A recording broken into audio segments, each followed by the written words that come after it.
कुआड़े गले राजधानी रे दुर्घटना घटाइथिबा किलर थार गाड़ीर मालिक शनिवार दुर्घटना पर पुलिस एही गाड़ी को जबत करिछि।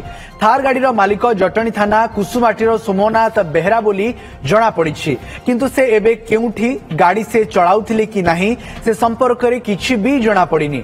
भुवनेश्वर आरटीओ 2 एमवीआई कहिसंती ड्राइवर को संधान मिलिले तांको लाइसेंस रद्द कराजिबो। सीसीटीवी फुटेज जांच पर थार गाड़ीर संधान मिलिथिला। एपटे थार गाड़ी मालिक सोमनाथ बेपरुआ ड्राइविंग करुवा नहीं एक वीडियो सोशल मीडिया रे मिली, जेउथिरे से गाड़ी रे मद बोतल और मद पीवा पूर्वर प्रस्तुति करुवा देखिबा पई मिलुछि। तबे विजुअलटी केउ गाड़ी एवं केउ समय ताहा स्पष्ट होई पारे नहीं, किंतु तांको सोशल मीडिया हैंडल रे सही पोस्ट करथिबा जणा पड़िछि। एथरु ही सोमनाथ रास ड्राइविंग करिथाई पारंती बोली अनुमान करा जाउछि।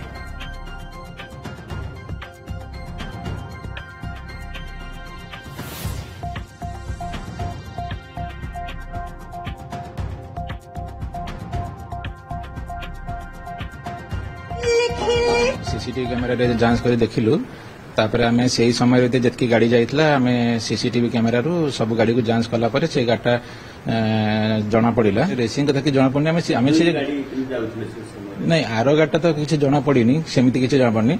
आमे ए थर गाड़ी को अनुधान कला पर आमे जानलु जे माने थर गाड़ी जेहेतु हम फोकस हेइतला थर गाटा बाड़ी दी जाइतला, आमे से थर गाटा को चेक करी देखिलु जे से गोटे थर गाटा पनि मिलला। थर गाटा हमर एठी भुवनेश्वर रेजिस्ट्रेशन हेछि ओडी आमर 33 अंडर रे। ता मालिक नाटा अच्छी से जटणी एरिया रे जनकर अच्छी जे चलाउथिले तांकर पता मिलनी। थाना वाला ताको माने पुलिस एपन ताको किछि माने ताको धरि नांदी, धरला पर आमे तापरे तांकर लाइसेंस जांच करिकि ता लाइसेंस ताको सस्पेंड करिवो।